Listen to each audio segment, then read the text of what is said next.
Quanto mais nos aprofundamos nas Escrituras, mais polimos essa taça de bronze. Mas muito embora a taça de bronze esteja bem polida, nós nunca conseguiremos ver em totalidade o reflexo na taça de bronze. O máximo que conseguiremos ver é uma silhueta que ali está formada.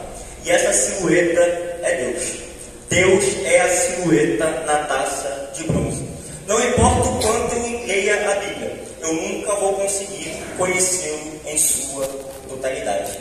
A segunda conjectura é que Deus tem um conhecimento a respeito de mim, que eu não tenho o mesmo conhecimento a respeito dele. Para ficar mais tranquilo para os irmãos entendermos, nós vamos usar uma comparação com uma formiga. Respectivamente, nós sabemos 100% daquilo que a formiga é. Mas a formiga não sabe 1% daquilo que verdadeiramente nós somos. Para a formiga, nós somos meros predadores. Mas nós entendemos que a formiga, ela 100% da sua anatomia, nós sabemos tudo o que ela faz. Mas ela não tem o mesmo conhecimento de nós, o que nós temos a respeito dela. Então Deus é assim. Ele tem 100% do conhecimento de nós. E nós somos como uma formiga no conhecimento dele. O livro de Êxodo, capítulo 3, versículo 2 e versículo 3, vai dizer que o anjo do Senhor apareceu numa sarça. E essa sarça estava pegando fogo. Só que Moisés, ele vai dizer uma coisa interessante, que essa sarça não era consumida. E, respectivamente, foi isso que chamou a atenção de Moisés. Porque sarça pegar fogo era normal. O problema é que a sarça não estava sendo consumida.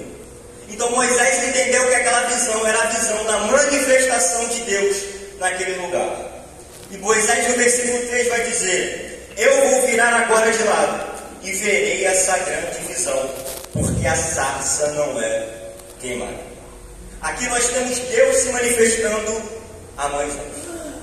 E Deus, ele vai começar a conversar com Moisés. Deus, ele vai começar a mostrar os projetos, planos que ele tem pela vida de Moisés. Ele vai mandar e vai enviar Moisés até o povo de Israel, que está preso no Egito.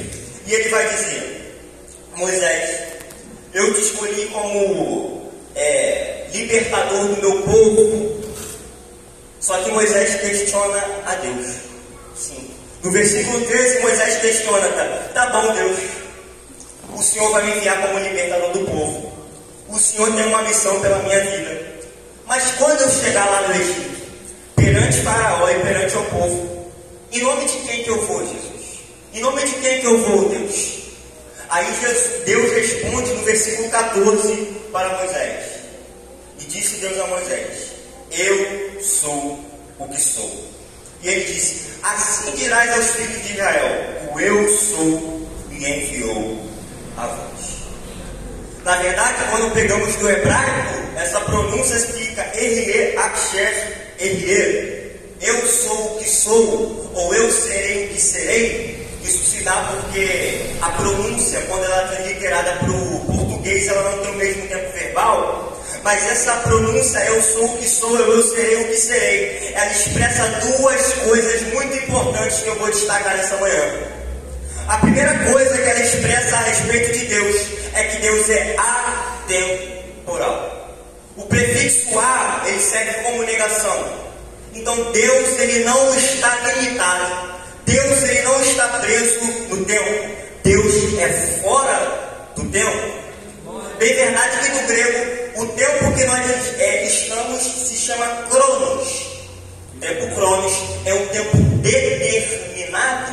Ou seja, daqui a um mês eu sei que fazem 30 dias. Daqui a uma hora eu sei que são 60 minutos. Daqui a um dia eu sei que são 24 horas. É um tempo determinado. Esse tempo limita a minha existência. Mas quando se trata de Deus, o nome do tempo que ele se manifesta é Kairos, que significa o próprio tempo da vontade de Deus. O tempo de Deus não é limitado. O tempo de Deus é ilimitado. Deus, ele não está preso no tempo. Então, quando Deus está dizendo para Moisés: Moisés, eu sou o que sou, ele não está dizendo: Moisés, eu sou o que sou hoje. Não. Ele está dizendo: Moisés, ontem eu sou, hoje eu sou, e amanhã eu continuo sendo Deus. Outros textos também vão expressar que Deus é atemporal. E 2 Pedro 3,8, Pedro vai falar: amados, não ignoreis uma coisa, que um dia para o Senhor é como 1000 anos, e 1000 anos como um dia. Mas outro texto também que eu trouxe, que vai expressar que Deus é atemporal. Isaías capítulo 43, versículo 13. Ainda antes que houvesse dia, eu sou, e ninguém há que possa escapar das minhas mãos. Agindo eu, quem me impedirá?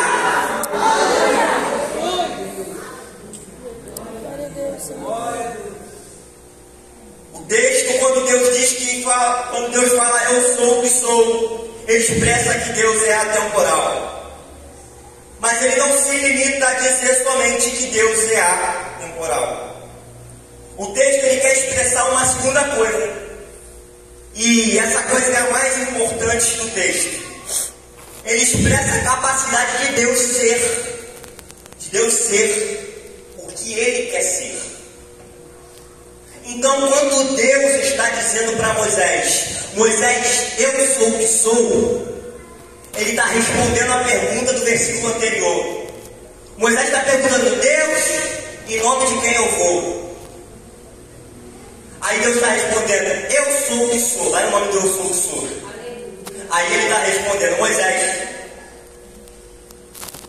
se o povo precisar de água, eu sou o que sou. Se o povo precisar de provisão, eu sou o que sou. Se o povo precisar de sustento, eu sou o que sou.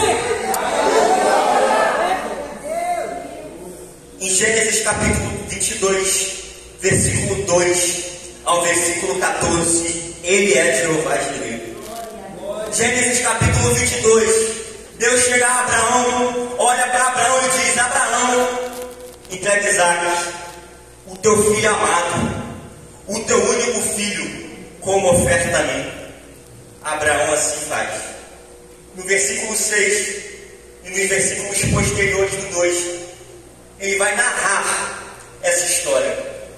Do versículo 2 para frente, o 3 e o 4, vão dizer que Abraão, ele fica 3 dias andando pelo deserto, em busca do Monte Moriá. No terceiro dia, ele sai da sua tenda pela manhã e consegue avistar o monte. Ele vira para os seus servos e fala: fiquem aqui que eu e o menino vamos sacrificar ao Senhor. E no versículo 6 ele vai narrar isso. O texto vai dizer que Abraão pega a lenha, coloca sobre Isaac. Abraão pega o fogo e coloca na sua mão. Abraão pega a faca e os dois foram ao monte sacrificar a oferta queimada ao Senhor. Mas aí chega no versículo 7, Isaac nota uma coisa que estava faltando. Isaac vira para o seu pai e diz: Pai, nós temos o fogo, nós temos a lenha, mas aonde está o cordeiro para o sacrifício? Então Abraão, sabiamente, no versículo 8 ele vai falar: meu filho, Deus proverá para si um cordeiro para a oferta queimada. Então foram os dois juntos sacrificar ao Senhor. O primeiro parêntese que eu dou nesse texto é que Abraão, mesmo em uma situação difícil, ele sabia que ia ter que matar o seu filho, mas ele entendeu que situações difíceis não inibem a minha fé no Senhor. Na verdade, situações difíceis servem para provar a minha fé diante do Senhor. Embora Abraão saiba que Deus falou: sacrifique, ele está dizendo: eu confio que Deus providenciará para si o cordeiro.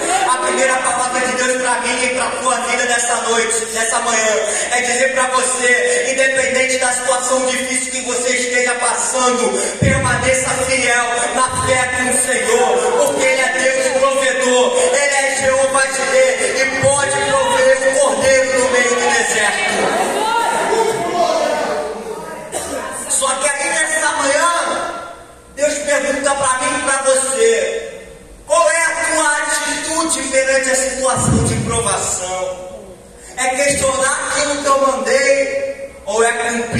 confiando na minha providência.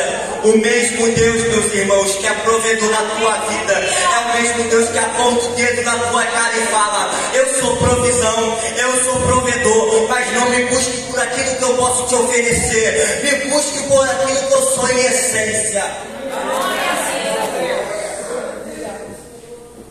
E os textos continuam. No versículo 10, o texto vai dizer que ele chega a estender a sua mão para matar Isaac. E o anjo do Senhor, para Abraão, eu só estava testando a tua fé. Para Abraão, não ponhas a tua mão sobre o menino e nem faças nenhuma coisa a ele. E o texto vai dizer: porque agora eu sei que temes a Deus, vendo que não negastes a mim o teu filho, teu único filho. Daí no versículo 3 vai dizer que Abraão levantou os seus olhos e olhou, e eis que detrás dele um carneiro preso pelos chifres em um arbusto. E Abraão foi e tomou o carneiro e o ofereceu como oferta queimada no lugar do seu filho. No versículo 14 vai dizer: e Abraão chamou aquele lugar do nome Jeová Jireh. E isso é muito mais importante do que tu pensa. É muito mais importante do que tu imagina. Porque se Abraão não fosse fiel, se Abraão não fizesse aquilo que Deus determinou, o nome daquele lugar não seria Jeová Jireh. O nome daquele lugar seria conhecido como o dia que eu matei o meu filho. Mas como pela fidelidade dele, ele fez aquilo que Deus queria que ele fizesse, Deus providenciou o cordeiro. O que Deus está falando para mim e para tu nessa manhã, meus irmãos, é que o lugar que era para ser decretado morte, vai ser decretado providência do Senhor. Eu profetizo como profeta do Senhor nessa manhã sobre a tua vida, que a tua casa não vai ser conhecida como casa de morte, a tua casa vai ser conhecida como casa de providência do Senhor, porque Deus é aquele que transforma em situação de morte em situação de vida. Deus é aquele que muda o decreto nessa manhã sobre a tua vida. Aleluia!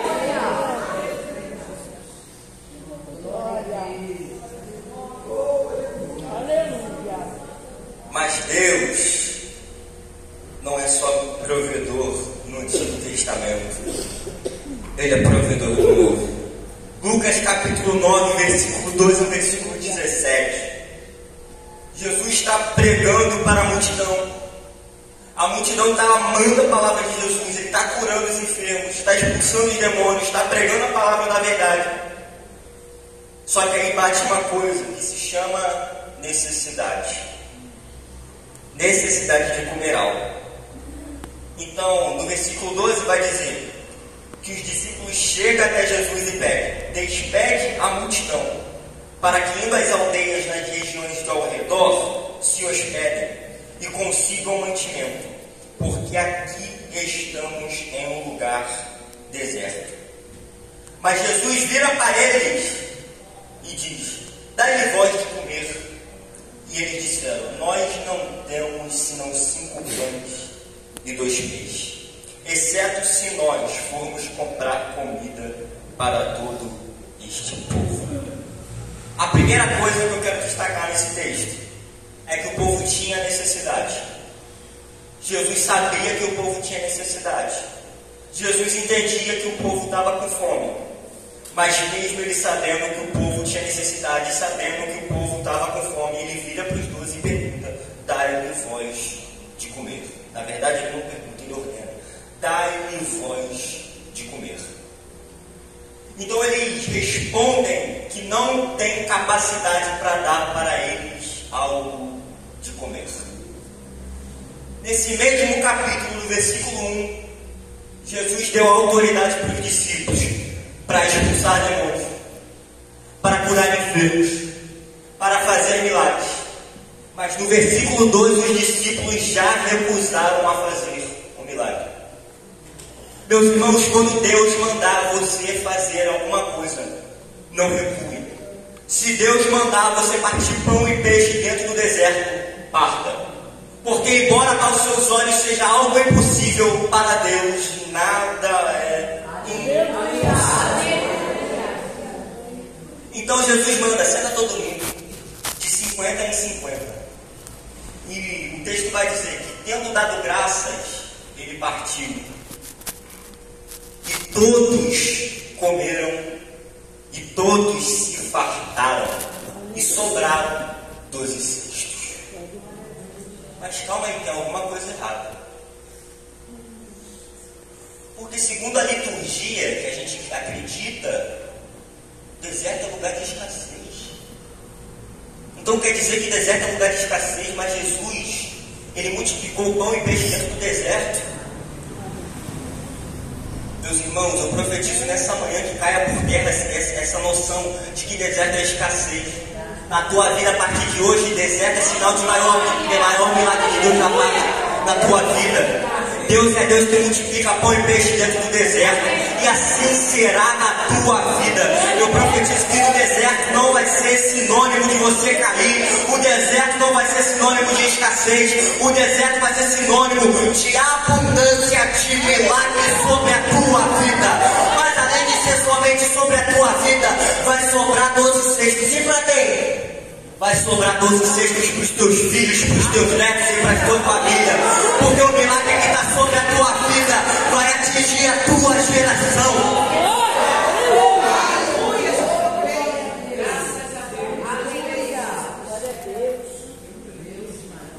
Ele é Deus que multiplica pão e peixe no meio do deserto.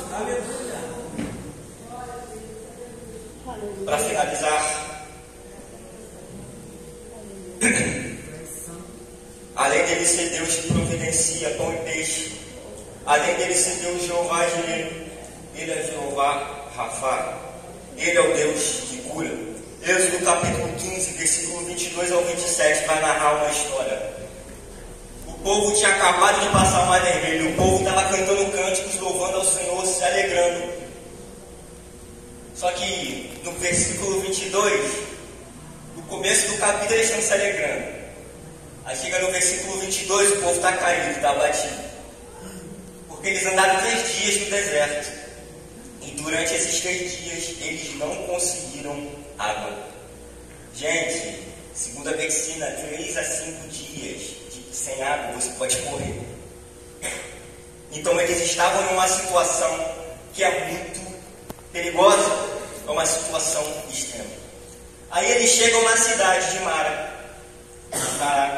E vai dizer o texto que eles não puderam beber das águas, porque as águas eram amargas. Então depois de 3 dias, quando eles encontram uma esperança, quando eles encontram uma cidade, quando eles acham que Deus vai prover, as águas estão amargas. Daí o povo começa a murmurar. O versículo 24 vai dizer que o povo murmurou contra Moisés, dizendo: o que beberemos? Então Moisés clama ao Senhor. E o Senhor mostrou para Moisés uma árvore, que quando ele a lançou nas águas, as águas se tornaram doces. E a partir daquele momento determinado, Deus faz um estatuto com o povo de Israel. Ele vai dizer: se diligentemente ouvires a voz do Senhor teu Deus, e fizeres o que é reto à sua vista, e deres teu ouvido aos seus mandamentos, e guardares todos os teus estatutos, não colocarei sobre ti nenhuma destas doenças que eu trouxe sobre os egípcios, pois eu sou o Senhor que te cura. E após ele falar isso, nós observamos nesse texto que ele tem uma coisa em comum com o texto que nós lemos antes. Jeová Jireh, ele chega para Abraão: Abraão, entrega teu filho. Abraão é fiel e ele é Jeová Jireh. Aqui ele fala, ouve a voz do Senhor. Se tu ouvir, eu sou Jeová Rafa. Então, para cada promessa de Deus para a minha vida, existe um posicionamento determinado diante dele, da minha parte. Não adianta eu querer que as promessas de Deus se cumpram sobre a minha vida, se eu não me proporciono para que elas se comprometam, para que elas se cumpram sobre a minha vida. O mesmo Deus que fala que é Jeová Rafa é o mesmo Deus que aponta o dedo na tua cara e fala para você se posicionar. Não barganhe com Deus. Se posiciona na presença dele. Porque se você se posicionar, ele é Jeová Rafa sobre a tua vida. E não é achismo da minha cabeça. No versículo 27 vai dizer: e chegaram a Elim, onde havia 12 fontes de água e 70 palmeiras, e acampavam ali junto às águas. Você percebe que tem uma liturgia a respeito disso. Primeiro Deus me testa. Se eu for obediente, Ele me abençoa. Mas além de Ele me abençoar, Ele abençoa aqueles que estão à minha volta. Se você for obediente a Deus dentro da tua casa, Ele abençoará aqueles que estão à sua volta. Para finalizarmos, Deus não é só provisão e Rafa. No Novo Testamento, Jesus se apresenta como várias formas. João capítulo 6, versículo 31 ao 35. Jesus vai falar: meus irmãos, nesse texto, João 6, 31 ao 35, o povo, lembra que eu falei que Jesus multiplicou o pão e peixe no deserto? É o mesmo povo. Só que esse povo tem a mesma mania que a gente hoje em dia. Deus faz uma vez e a gente quer que Ele faça todo dia. Mas não é da maneira que eu quero, é da maneira que Ele quer. Então o povo indaga Jesus, falando: Jesus, nossos pais comeram pão no deserto, Jesus. Onde tu multiplicou pão no deserto, Jesus? Aí Jesus quebra eles no argumento, dizendo: na verdade eu vos digo, Moisés não vos deu o pão do céu, mas meu Pai vos dá o verdadeiro pão do céu, porque o pão de Deus é aquele que desceu do céu e dá vida ao mundo. E versículo 34 eles dizem: Senhor, dai-nos sempre desse pão. Daí Jesus fala: vocês querem o pão? Eu sou o pão da vida. Aquele que vem a mim nunca terá fome, e quem crê em mim nunca terá sede. A palavra pão poderia ser tocada por sustento. Por isso que na oração do Pai Nosso nós pedimos o pão nosso de cada dia, porque é o sustento que está cada dia na nossa mesa. Deus é o pão da vida. Deus é o nosso sustento. Pode faltar carro, pode faltar casa, pode faltar dinheiro, mas nunca faltará o pão da vida sobre a nossa vida. Mas Jesus, Ele se apresenta também como eu sou.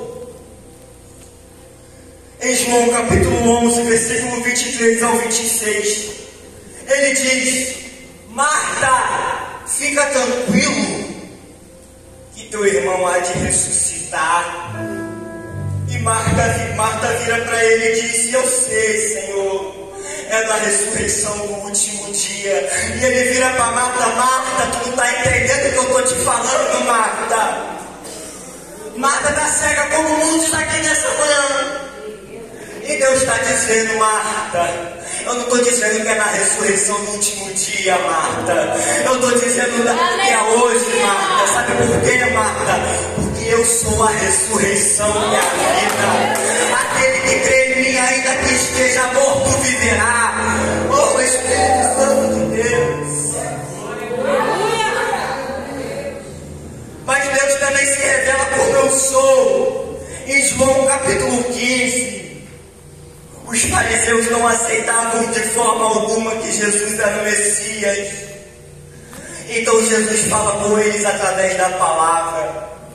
através de uma parábola, ele diz: vocês não me aceitam? Fica tranquilo. Na verdade, ele está falando com os discípulos. Vocês não me aceitam? Ele está falando com os discípulos. Ele estava dando uma recomendação aos discípulos logo após ele revelar que ele iria para o céu. E ele estava dizendo, dando uma recomendação para os discípulos, dizendo: meus discípulos, entendam uma promessa, entendam um princípio aqui nessa manhã. Eu sou a videira verdadeira e o meu pai é o lavrador. Todo ramo em mim que não dá fruto ele tira, e todo ramo que carrega fruto ele limpa, para que possa trazer mais fruto. Permanecem em mim e eu em vós. Como o ramo não pode dar fruto por si mesmo, a não ser que permaneça na videira, assim também vós não podeis, a não ser que permaneceis em mim. Eu sou a videira, vós sois os ramos. Quem permanece em mim e eu nele, esse dá muito fruto, porque sem mim nada podeis fazer. Vocês percebem que todos os textos que Deus fala que Ele está trazendo o homem para perto. Ele está dizendo: homem, tu não precisa de nada. Homem, eu que sou o centro da tua vida. Homem, eu sou a videira. Se tu quiser dar fruto, tem que estar em mim. Se não estiver, você não vai dar fruto. Mas Jesus, Ele é bom e Ele se apresenta novamente como eu sou. João capítulo 14, versículo 3 ao versículo 6. Tomé, o incrédulo, questiona Jesus. Jesus está virando para Tomé dizendo: Tomé, eu vou ter que ir ao Pai, eu vou ter que ir para o céu, mas eu vou enviar o Consolador, fica tranquilo. E Tomé fala: mas Jesus, eu não sei o caminho. E Jesus fala: você sabe o caminho, Tomé. E Jesus insiste em questionar Jesus: mas qual é o caminho? Me mostra qual é o caminho. E Jesus responde a Tomé: Tomé, eu sou o caminho, a verdade e a vida. E ninguém vem ao Pai a não ser por mim. Tomé, se tu quer saber o caminho para ir até o Pai, olha para mim, porque eu sou o caminho. Todas as vezes que Deus se manifesta como eu sou, Ele está trazendo o homem para perto. Apocalipse capítulo 1, versículo 8. Ele vai se apresentar como eu sou de novo. Ele vai dizer: eu sou o Alfa e o Ômega, o princípio e o fim, aquele que era, aquele que é e aquele que há de vir. Meus irmãos, o intuito dessa palavra é que você entenda que tudo que tu precisar, Deus é. Se tu precisar de pão, Ele é pão. Se tu precisar de água, Ele é água. Se tu precisar de sustento, Ele é sustento. Se tu precisar de cura, Ele é cura. Se tu precisar de poder, Ele é todo poderoso. Se tu precisar de providência, Ele é providência. E Deus está falando nessa manhã: clama-me e responder-te-ei, e anunciar-te-ei coisas grandes e poderosas que tu não conheces. Tu não precisa de nada que está lá fora, porque Ele é tudo o que você precisa. Para finalizarmos, poderei se colocar de pé.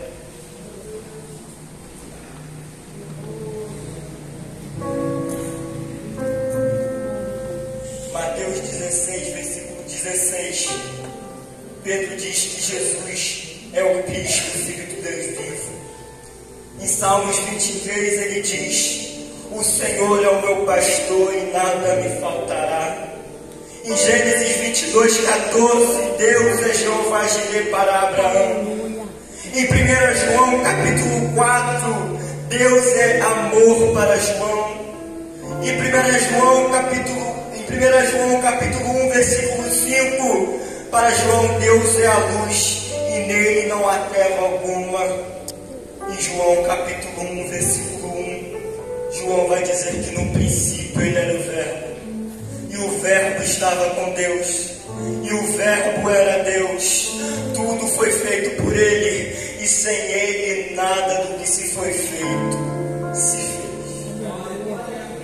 No caso de João, Jesus responde ele.